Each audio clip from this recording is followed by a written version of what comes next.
सन्माननीय उद्योग मंत्री आदरणीय उदयजी सामंत साहेब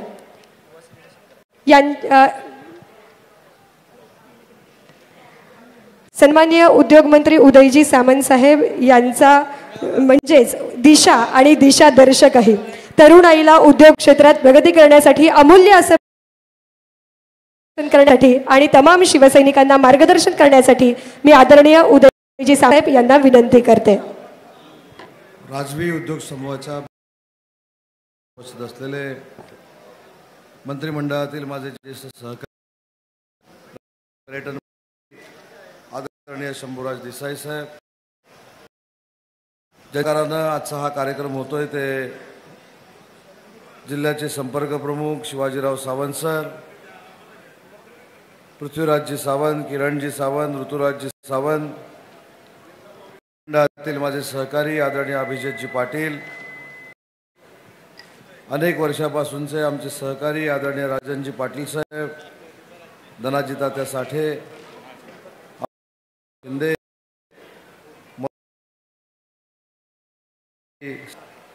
व्यासपीठावर उपस्थित असलेले सर्व सन्माननीय मान्यवर आणि मोठ्या संख्येने उपस्थित बंधू आणि भगिनींनो, मी या परिसरातील तमाम शेतकऱ्यांच्या वतीनं प्राध्यापक शिवाजीराव सावंत सरांना मनापासून धन्यवाद देतो की त्यानंतर ज्यावेळी हा उद्योग अतिशय चांगल्या पद्धतीनं सुरू होईल त्यावेळी जरी हा खाजगी उद्योग असला तरी त्याचा फायदा यातल्या तमाम शेतकऱ्यांना होणार आहे। त्यांचं मनापासून कौतुक करतो, त्यांचं मनापासून अभिनंदन देखील करतो। सोलापूरच्या एअरपोर्टवर जेव्हा मी आणि शंभूराज देसाई साहेब आलो, त्या एअरपोर्टवर आल्यानंतर आम्हाला उन्हाचे चटके बसले, त्याच्यापेक्षा जास्त उष्णता यामध्ये असताना देखील तुम्ही हजारोंच्या संख्येनं या कार्यक्रमाला उपस्थित आहात, यापासून आपल्या सगळ्यांना धन्यवाद देतो। राज्याचे मुख्यमंत्री आणि विद्यमान उपमुख्यमंत्री आदरणीय एकनाथ शिंदे साहेब देखील या कार्यक्रमाला उपस्थित होते। ते शिवाजीरावांच्या का उपस्थित राहिले नाहीत याचं नाहक प्रश्नचिन्ह उभं करण्यापेक्षा माननीय एकनाथ शिंदे साहेबांना अतिशय महत्त्वाची बैठक मुंबईला असल्यामुळं आम्हाला दोघांनाही सगळे स्वतःच्या मतदारसंघातले कार्यक्रम रद्द करा, जिल्ह्यातले कार्यक्रम रद्द करा, खाद्य रद्द करा आणि शिवाजीरावांच्या कार्यक्रमाला जा अशा पद्धतीचा आदेश दिल्यामुळंच आज शिवसेनेचे आम्ही दोन्ही कॅबिनेट मंत्री माननीय शिंदे साहेबांच्या शुभेच्छा घेऊन या कार्यक्रमाला आम्ही उपस्थित आहोत। 2.5 वर्ष मागची आपण जर बघितली तर माझ्या महिला भगिनींना देखील माहिती आहे, ज्या महिला भगिनींना स्वतःच्या घरामध्ये आर्थिक व्यवस्था करत असताना अडचण निर्माण होत होती, त्या महिलांना स्वतःच्या पर्समध्ये स्वतःचे पैसे देण्याचं काम या देशामध्ये जर कोणी केलं असेल तर आपले नेते एकनाथ शिंदे साहेबांनी केलं। त्याच्यामुळंच त्या मुख्यमंत्री माझी लाडकी बहीण योजनेमुळंच पुन्हा एकदा आम्ही सगळे मंत्री होऊ शकलो आणि म्हणून शिंदे साहेबांच्या वतीनं सगळ्या लाडक्या बहिणींना देखील आम्ही धन्यवाद देतो। साहेब कायम भाषणामध्ये सांगतात की जशा माझ्या लाडक्या बहिणी आहेत तसे माझे लाडके शेतकरी देखील आहेत, तसे माझे लाडके ज्येष्ठ देखील आहेत। या सगळ्यांना न्याय देण्याची भूमिका माननीय एकनाथ शिंदे साहेबांनी त्यांच्या मुख्यमंत्रीपदाच्या कालावधीमध्ये केली आणि त्याच्यानंतर आज देवेंद्रजींच्या नेतृत्वाखाली आम्ही सगळे टीम म्हणून काम करतोय आणि देखील माननीय एकनाथ शिंदे साहेबांची निर्णायक भूमिका आहे। आज सर्वसामान्य शेतकरी कुटुंबातला मुलगा ज्यावेळी राज्याचा मुख्यमंत्री होतो त्याचवेळी महाराष्ट्रातल्या शेतकऱ्यांचे प्रश्न त्याला समजत असतात हे देखील दाखवण्याचं काम एकनाथ शिंदे साहेबांनी केलं। गेले 3 दिवस मागचे शिंदे साहेब त्यांच्या गावाला दऱ्यामध्ये होते, आपल्या सगळ्यांना माहिती आहे।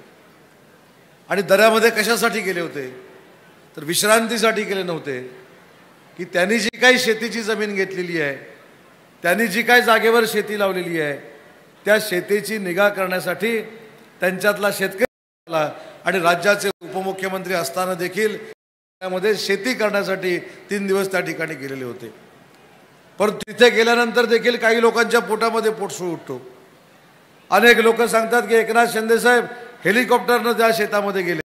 मला असं वाटतं की आपण सगळ्यांनी त्यांचं कौतुक केलं पाहिजे.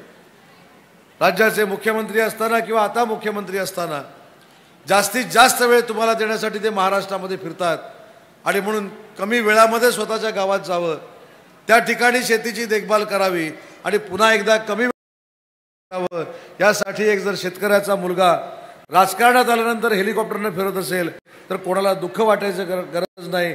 तुमच्या आशीर्वादानं आणि त्यांच्या कर्तृत्वानं आज ते महाराष्ट्र राज्यामध्ये नाहीत देशामध्ये राजकीय नेते म्हणून स्वतःचा पाय घट्ट रोवून उभे राहिलेले आहेत. आणि म्हणून सावंत सर तुम्हाला चिंता करण्याची काही आवश्यकता नाही. मी आणि देसाई साहेब आता देखील साहेबांशी फोनवर बोलण्याचा प्रयत्न करत होतो जेणेकरून साहेब इथं फोनवर शुभेच्छा देतील, पण ते देखील प्रवासामध्ये आहेत. पण याची उणीव आपण नक्की भरून काढू, 100% आपण याची उणीव भरून काढू आणि सोलापूर जिल्हा हा फक्त आणि फक्त एकनाथ शिंदे साहेबांच्या शिवसेनेचा बालेकिल्ला आहे हे दाखवून देण्यासाठी आजपासून आपण कामाला लागू. आणि या सगळ्या गोष्टीमध्ये की चर्चा चांगल्या गोष्टींच्या झाल्या पाहिजे. जर एकनाथ शिंदे साहेबांचा दौरा रद्द झाला म्हणून आनंद झाला असेल तर तीच आहे. आज आपण एकनाथ शिंदे साहेबांच्या नेतृत्वाखाली काम करतो, शिंदे साहेबांचं नेतृत्व मानतो म्हणून साहेबांसारख्या सर्वसामान्यांच्या नेतृत्वाला कधी दुःख वाटणार नाही अशा पद्धतीचं काम शिवसेनेच्या सगळ्या पदाधिकाऱ्यांनी करणं गरजेचं आहे. आज खरं तर शिंदे साहेबांनी सांगितल्यानंतर मला आणि देसाई साहेबांना सर इथे यायची काहीच आवश्यकता नव्हती. आम्ही कारण सांगू शकलो, आमच्या मतदारसंघामध्ये काम आहे, आमच्या जिल्ह्यामध्ये काम आहे, आमच्या जिल्ह्यामध्ये शिवसेनेच्या बैठका आहेत, आमच्या खात्याच्या बैठका आहेत. परंतु असं न करता आपल्या नेत्यानं सांगितलंय म्हटल्यानंतर पुढची मोजावी लागली तरी चालेल, पण सरांच्या कार्यक्रमाला जायचं आहे ही भूमिका घेऊन आज आम्ही दोघं या ठिकाणी आलो. त्याच्यामुळं कार्यक्रम झाला याची चर्चा करण्यापेक्षा आपण वंदनीय बाळासाहेबांचा विचार घेऊन पुढे चालू. काही लोकांनी सांगितलं की वंदनीय बाळासाहेबांचा विचार एकनाथ शिंदे साहेब पुढे नेत नाहीत. असं कोणी सांगितलं? 3 दिवसापूर्वी मुंबईला एक बैठक झाली आणि वंदनीय बाळासाहेबांच्या आवाजातला एक माणूस शोधून आणला, AI शोधून आणलं आणि कृत्रिम आवाजामध्ये बाळासाहेब भाषण करतायत अशा पद्धतीचा एक आभास निर्माण केला गेला. आपल्या सगळ्यांसाठी किती दुर्दैवी बाब आहे. ज्या वंदनीय सांगितलं होतं की कुठच्याही परिस्थितीमध्ये शिवसैनिकाला त्रास होता कामा नये, शिवसैनिकाच्या मनातल्या इच्छा पूर्ण झाल्या पाहिजेत, शिवसैनिकच राज्याचा मुख्यमंत्री झाला पाहिजे हे सांगणारे वंदनीय बाळासाहेब. काँग्रेस बरोबर जर जावं लागलं तर शिवसेना हे सांगणार बाळासाहेब.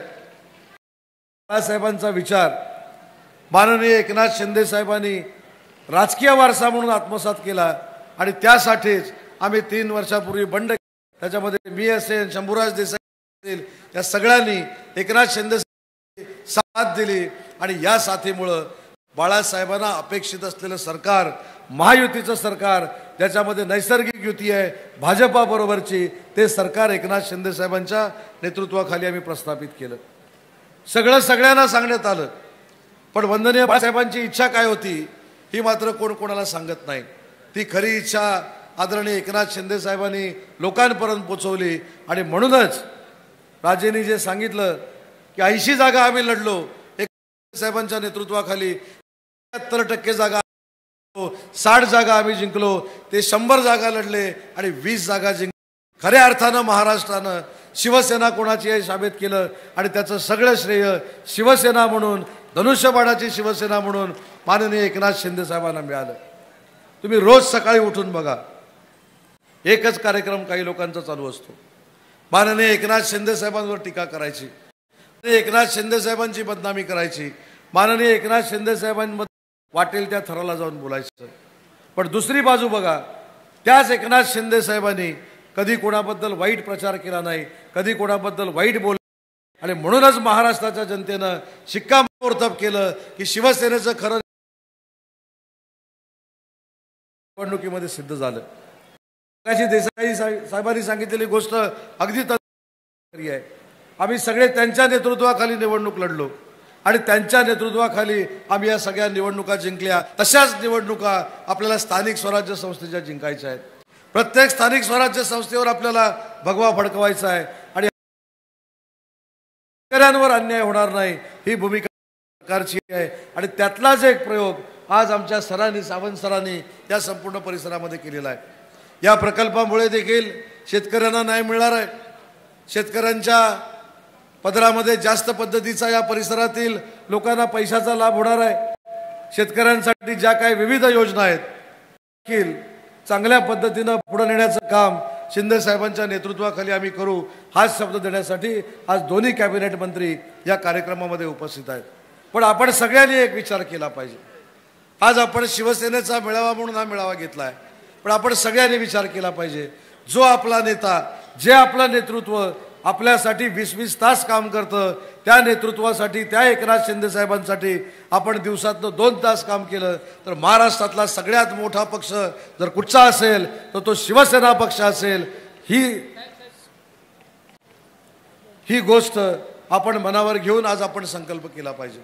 आणि म्हणून मला एवढंच या निमित्तानं सांगायचं आहे की जो शिवसैनिक 44 उष्णता असताना सभेला उपस्थित राहतो, जो शिवसैनिक एवढी उष्णता असताना एकनाथ शिंदे साहेबांना आशीर्वाद देण्यासाठी येतो, जो शिवसैनिक 44 उष्णता असताना आमच्या महिला भगिनी एकनाथ शिंदे साहेबांना आशीर्वाद द्यायला येतात, अशा नेतृत्वाला कोणी जरी आडवं आलं तर पुढे जाण्याची ताकद ही तुमच्या माध्यमातून मिळणार आहे आणि ती आपण सगळ्यांनी मिळून द्यावी एवढीच विनंती कार्यक्रमाच्या निमित्तानं मी करतो। शिंदे साहेबांनी येताना आम्हाला विकासात्मक देखील काही निरोप दिलेले आहेत। शिवसेनेचे पदाधिकारी जे व्यासपीठावर आहेत त्यांच्यासाठी देखील निरोप दिलेला आहे की जे जे काही विकासाचं काम जे शेतकऱ्यांच्या हिताचं असेल, जे तरुणांच्या हिताचं असेल, जे महिला भगिनींच्या हिताचं असेल, क्षेत्रातला असेल, ते आपल्याला सोलापूर वासियांना, सोलापूर जिल्ह्यातल्या लोकांना आणि माडामधल्या लोकांना करून द्यायचं आहे। हे आदेश देखील मला आणि शंभूराज देसाई साहेबांना, शिंदे साहेबांनी दिलेले आहेत। कडे उद्योग विभाग आहे। आमदार पाटील साहेबांनी या ठिकाणी त्यांची मागणी व्यक्त केली, राजनजी आपण देखील ग्रामीण भागामध्ये उद्योग आले पाहिजेत, पण आपले सगळे ज्येष्ठ जे या क्षेत्रामध्ये काम केलेले लोक आहेत हे काहीतरी माझ्याकडे इथं आल्यानंतर मागणार आहेत। म्हणून ऑलरेडी एक निर्णय घेऊन आलोय की भविष्यामध्ये सोलापूर जिल्ह्यामध्ये जे काही जमिनीचं ॲक्विजिशन होईल त्याच्यातली 20% जागा ही स्थानिकाला आणि MSMEला दिली जाईल आणि स्थानिक जे लोक आहेत त्यांना देखील छोट्या छोट्या उद्योगामध्ये इन्सेंटिव्ह देऊन त्यांच्या मागे ताकद उभं करण्याचं काम आम्ही देवेंद्रजींच्या आणि एकनाथ शिंदे साहेबांच्या, अजितदादांच्या माध्यमातून करू। अनेक लोक सांगतात की गुजरातला उद्योग गेले, ज्यांना डोळे असून देखील बघता येत नाही अशी लोक सांगतायत की प्रकल्प गुजरातला गेले। पण तुमच्या आशीर्वादानं एकनाथ शिंदे साहेबांच्या नेतृत्वाखाली राज्याचा उद्योग मंत्री झाल्यानंतर सलग 3 वर्ष आपलं राज्य परकीय गुंतवणुकीमध्ये देशात 1 नंबरला आहे, हे देखील आपण सगळ्यांनी लक्षात ठेवलं पाहिजे। आणि म्हणून जे कोण गैरसमज करतायत त्यांच्या गैरसमजाला देखील सावंत सर आपण तोडीनं उत्तर दिलं पाहिजे। आज तुम्ही जो प्रकल्प या ठिकाणी निर्माण करताय कदाचित तो खाजगी असेल, पण त्याच्यामध्ये जी होणारी गुंतवणूक आहे ती देखील महाराष्ट्राच्या आर्थिक उन्नतीमध्ये आम्हाला फायदेशीर होणार आहे। आणि म्हणून कोण कुठे गेलेलं नाही, उलट परराज्यातले उद्योगधंदे हे महाराष्ट्रामध्ये या तिघांच्या नेतृत्वाखाली आलेत आणि ते पुढे आपल्याला तशाच पद्धतीने आणायचे आहेत। सोलापूरमध्ये देखील उद्योगधंदे आपल्याला द्यायचे आहेत, चांगल्या पद्धतीचे प्रकल्प द्यायचे आहेत। काही मंडळींनी माझ्याकडे निवेदनं दिलेली आहेत, त्याच्या देखील बैठका इथे 8-10 दिवसामध्ये मी घेईन। परंतु सगळ्यांनी शिवसेना जर वाढवायची असेल तर वंदनीय बाळासाहेबांचा विचार जर पुढे न्यायचा असेल तर मुख्य नेते एकनाथ शिंदे साहेबांचे हात बळकट करण्यासाठी आपण सगळ्यांनी एकत्र यावं एवढीच कळकळीची विनंती करतो। पुन्हा एकदा सावंत सर तुमच्या कार्यक्रमाला शिंदे साहेब येणार होते, पण ते काही कामामुळे, त्यांच्या व्यग्र कार्यक्रमामुळे त्यांना एका बैठकीला जावं लागलं, ते इथं येऊ शकले नाहीत आणि त्यामुळं झालेल्या तुमच्या त्रासाबद्दल मी आमच्या दोघांच्या वतीनं दिलगिरी व्यक्त करतो आणि शब्द देतो की आपण आज 10-15 हजाराचा मेळावा घेतला असेल पण भविष्यामध्ये सोलापूर जिल्ह्याचा 50,000 लोकांचा मेळावा घेऊन आपण एकनाथ शिंदे साहेबांना निमंत्रित करू आणि एकनाथ शिंदे साहेब या ठिकाणी येतील एवढीच खात्री या ठिकाणी देतो. आमचा आदर सत्कार केलात त्याबद्दल मनापासून धन्यवाद देतो आणि आपल्या उद्योगामध्ये आपल्या पूर्ण कुटुंबाला फार मोठी ईश्वरानं ताकद द्यावी ही ईश्वरचरणी प्रार्थना करतो आणि थांबतो. जय हिंद, जय महाराष्ट्र.